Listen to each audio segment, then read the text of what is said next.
those two things right there, I think, will help alleviate a lot of shoulder pain for a lot of people.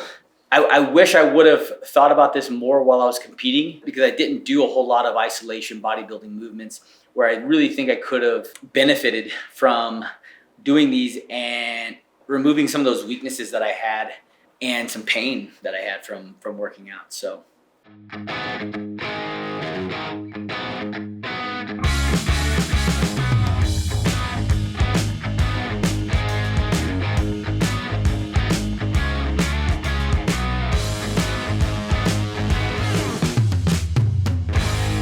Here we go.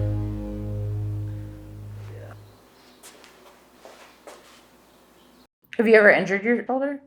I had shoulder pain for a long time, actually. I never went and got it checked out because I knew something was probably wrong, and I didn't feel like having surgery.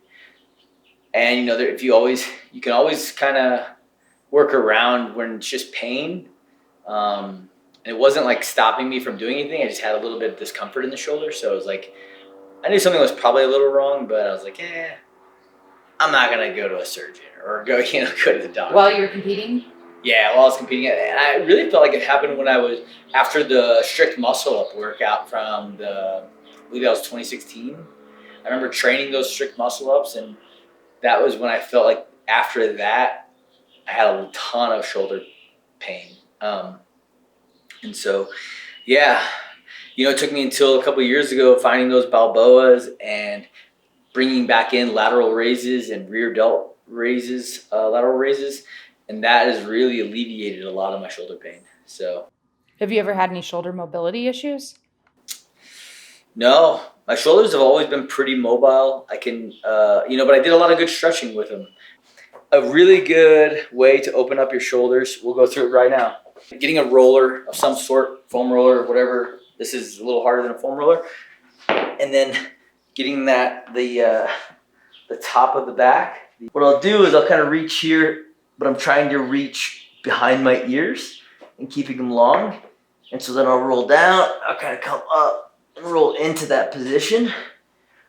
Basically all the way till I can try to touch the ground with my hands with straight arms and kind of opening that shoulder. This has been a really great way to, when my shoulders get tight, one of the first movements I'll do them almost every morning of warming up. Then kind of rolling it out right here. And the next thing I'll do is I'll grab my band, attach it to something high. Just kind of grab that, get there. And then what you want to do, put it into external rotation, right? Put that shoulder into external rotation. So putting that hand palm facing up, allowing that shoulder to relax and down and back, and then kind of feeling that stretch. And that's going to stretch out that pec, the upper pec towards the shoulder. It's kind of like leaning into that. You can actually even rotate that shoulder, internal and external rotation right here, and you'll feel that really stretch. Doing that every morning, and then again, pulling that shoulder down and back into that position that you want to be in when you're going overhead with any sort of weight, and really just letting that stretch. And this has really helped. And then what I'll do from there is now I'll go to the lat, right? So I stretch the front of the shoulder, the pec. Now I want to get into the lat. So again, get that palm up and really let that arm relax. And then I'll kind of even sink into this, and I'll really feel my lat stretch, right? And a lot of times with shoulder pain, you'll get it coming from the lat. Your lats can be really tight. And so again, just kind of moving that in from internal rotation to external rotation here. But just really letting that kind of sinking into this and letting that lat really pull. Same thing on the other side. Strip pulling that arm back. It's kind of relaxing, but pulling the shoulder down and back. And you'll really start to feel it right here.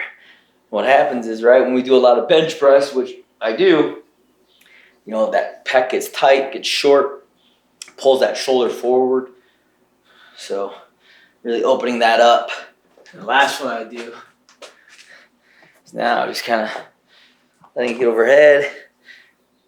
And this will get that front rack position cleaned up a little bit.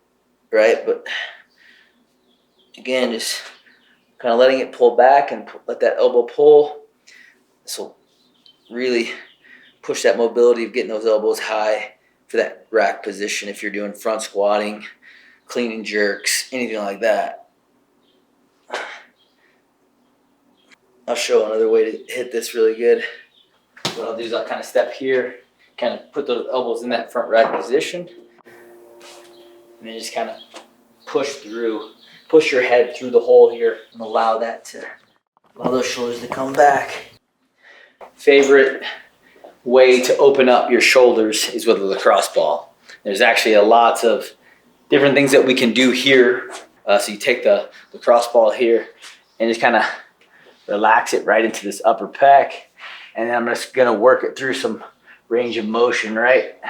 Again, I'm dropping my shoulder down and back and really leaning into this, and then just driving it up and overhead like a overhead squat position. Kind of relaxing the pec and putting pressure into that. You know, the best part about this is you feel it, and so you're the one applying the pressure here. So you can relax into it and really let that ball sink into that pec, kind of working up and down that outer lower pec. That really helps that shoulder mobility out a ton. I've showed this to so many people who are like, my shoulder is always killing me. And it was almost like there's almost some immediate relief with this. People don't realize how tight they get, you know, sitting in that like slump position. This gets all shortened and tight. And when we can get that back and opened up, it's really great. And then last is you got to get your traps, which is not fun, but you'll thank me if you do it. But you can do this like anywhere, just finding somewhere where you can have your arm through. Again, you have to really relax that trap and then just kind of putting that arm through some range of motion, finding those spots, kind of really driving into that and relaxing. You could actually even move your head and neck, pull, almost try to touch your ear to your opposite shoulder. My traps get really tight. I know when I'm anxious or angry or anything, I'll start to really I'm up here kind of like this, you know. I'm exaggerating right now, but that's what I feel like. And I have to really think about relaxing my traps and shoulders. And when I do this really helps. I get a lot of headaches. And one of the first things that two of the things that I do when I get headaches, one is I drink water because I'm sure I'm dehydrated, and headache is typically where I go when I'm dehydrated. And two, if I have a headache, I do this, right? I try to release my traps. My traps being tight will cause me to have lots of headaches, and so this has really helped. But yeah, and also with shoulder mobility. So just really trying to relax that trap and then pressing into that. Oh, it helps out so much. Just kind of working that ball around, finding those grimy spots. That's some of my major points for shoulder releasing and mobility right there. You got the band stretches, you know, the foam roller stretch with your arms, and then the lacrosse ball. And those things right there, those have drastically helped my shoulders throughout the years. I did all of this every single day when I was competing because, you know, CrossFit competitions, you're going to hit your shoulders and you're going to hit your posterior chains. Two things you have to have strong, and you have to have mobility in both of those. So, boom, shoulders. Something I've found over the past couple of years that has really helped my shoulders, and I do them at least once or twice a week, is balboas. I posted a video. It kind of went crazy, which was wild to me. And but yeah, I got these. I saw Brian Shaw doing these. World's strongest man, 5-time world's strongest man. I believe 5-time. I don't quote me on that. But yeah, I mean, someone who obviously has to have healthy shoulders because strongmen do go overhead. And so I saw Brian Shaw doing this, and I was like, oh, those look cool. I like that. I like new shoulder exercises. And then when I started implementing these, and actually my shoulders were having a lot of pain at the time prior to doing these, when I benched and did dips and stuff, and I had to actually kind of ease off of some of the weights I was using for my bench and incline bench and dips. And then I started doing these, and all of a sudden I was like, damn, my shoulders feel good again. So I have to thank these movements for alleviating a lot of that shoulder pain. So yeah, give you guys a little tutorial on what balboas look like. You know, you can grab a seat. You know, you want to try to control the descent as much as possible. I don't think it's as important as people think it is. You know, because I think there is something to sometimes using a little bit of momentum when it comes to certain movements. But, you know, in these first couple sets, you know, I'm trying to control the descent as much as possible. You know, when you get to your last few reps, you're obviously going to lose that. But really what I want is that insanely burn pump in my shoulder. And that's when I feel like I'm really getting the most out of these.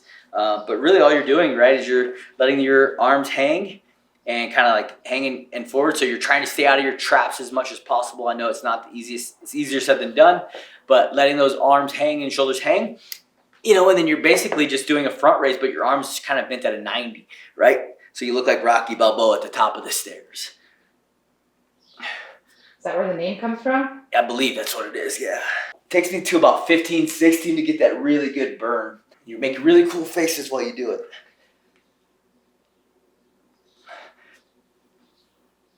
How do you choose a weight for those? So you definitely want to go lighter. The easiest way to, when I tell you, hey, let's do, you know, sets of 10s or 15s, to pick your weight, like at those numbers that I'm giving you, you think you might be able to squeeze out maybe 1 or 2 more reps, and that would be failure, right? So you're going to just below failure, and that's typically how I choose all my weights for my movements. So when you hit those numbers like a 10 or 12 or 15, you probably have 1 or 2 more reps in you, and that's how you should choose your weight, right? So for me, 25, 30-pound dumbbells for these. If I go any heavier, I can't control the descent at all. So on these, it's actually pretty easy. You know, it's like, okay, can I control the descent? Nope. All right, it's too heavy. And you know, this is just a great rotator cuff movement, and rotator cuff, right, for any sort of throwing, swinging motion, right?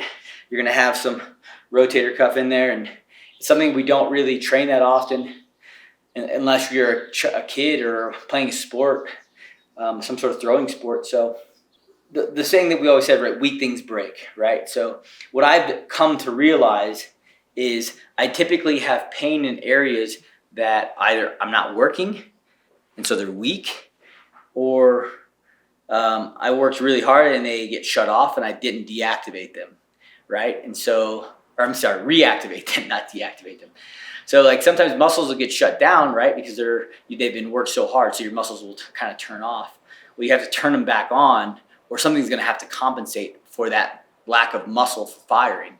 So when I do, I wish I would have thought about this more while I was competing, was because I didn't do a whole lot of isolation bodybuilding movements where I really think I could have benefited from doing these and, you know, removing some of those weaknesses that I had and some pain that I had from working out. So yeah, I mean, I think, like I said, we've talked about this before.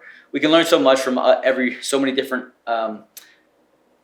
ideologies of fitness, right? There's bodybuilding, there's power, there's strongman, there's CrossFit, there's running, there's rowing, there's biking, and everyone has their place. And I just love working through all of them and becoming a very well-rounded athlete and person from all of them. So yeah. So balboas, 3x15, do them once or twice a week. And when I do balboas, I also do lateral raises. And lateral raises, you can do a lot of different ways. You can do them with dumbbells, you can do them seated, you can do them standing, you can do them with a cable. A lateral raise, right? After your balboa, again, I do another 3 by like 15. And you kind of want those shoulders again to be relaxed, and you want that arm to kind of come out and forward, not straight out to the side, but like out and forward up to 90, and again, control the center. Think about kind of pushing your elbow like if the dumbbell was a cup and you're pouring water out of it, right?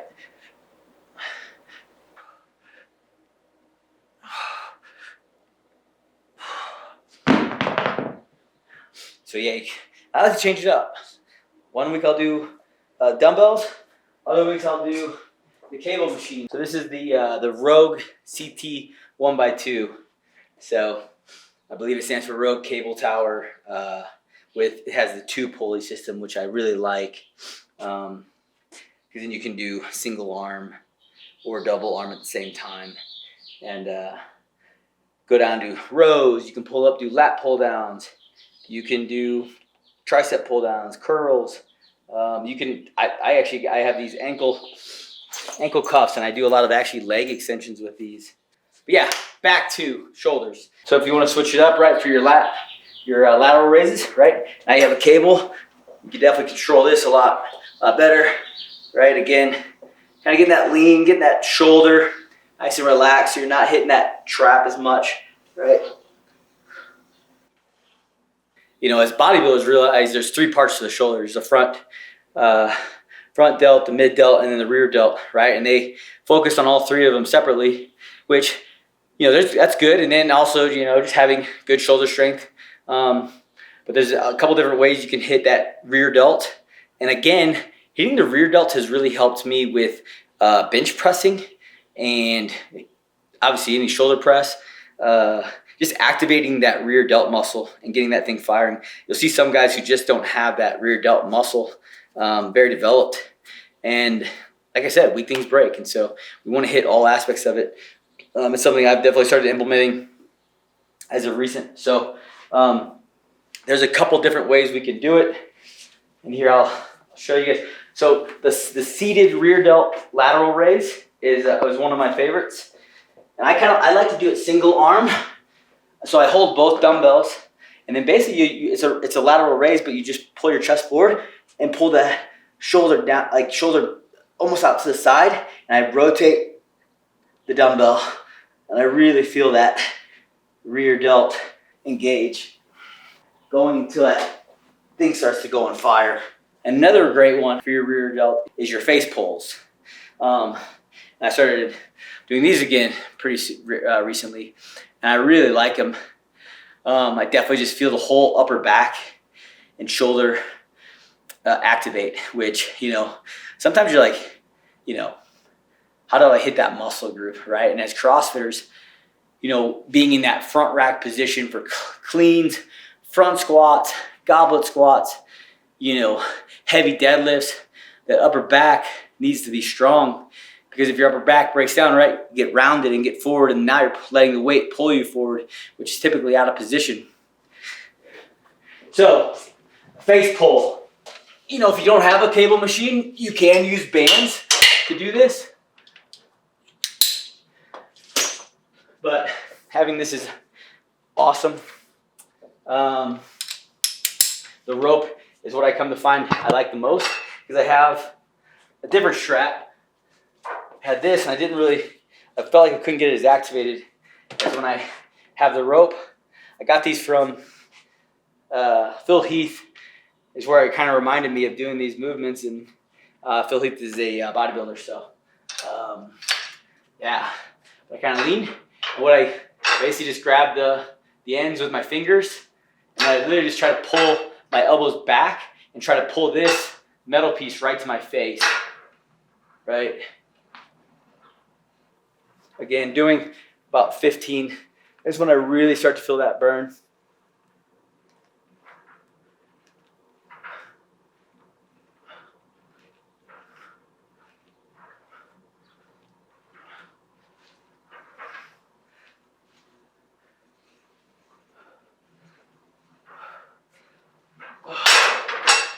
So yeah, that feels good. Yeah, that's a good burn right there. But those have been some of my huge game changers for my shoulders, right? So we got balboas, number 1. Like if I had to pick one to do, it'd be the balboa. Lateral raises, rear, and then rear delt lateral raises, number 2 and 3. And then face pulls right there as well, right? Those have been, I feel like, really game changers for activation. And that's something I think we think about stretching it. Oh, my shoulder's just not mobile. Well, when you turn muscles on, it's going to help you be more mobile anyways. And so yeah, mobilize, activation, those two things right there, I think will help alleviate a lot of shoulder pain for a lot of people. Getting in there with that lacrosse ball, really releasing that pec and lat and trap, right? Those three muscles around the shoulder, if any of those get shortened, you're going to start to compensate somewhere and pull that shoulder in and out into a bad position. So great things to think about. A lot of people have a lot of shoulder pain. So go give that stuff a shot, see how it goes, see which one works best for you. Play with all of them, I think, and, fix those shoulders. Because shoulders are great. That anytime we're in pain in any aspect of our life, it's going to suck, and it's going to help us, or it's going to stop us from doing something that maybe we enjoy doing. So, yeah, shoulder pain, fuck knees and fuck shoulders. Right? Those are two things that typically hurt most people: knees and shoulders. So, go get after it. See which one you like the best, and give it a shot, and implement it into your life. Implement it into your workouts 1 to 2 times a week. That's really all I've done, and it's helped alleviate so much shoulder pain for me. So. Hope you guys enjoyed that. And as always, don't forget to pay the man.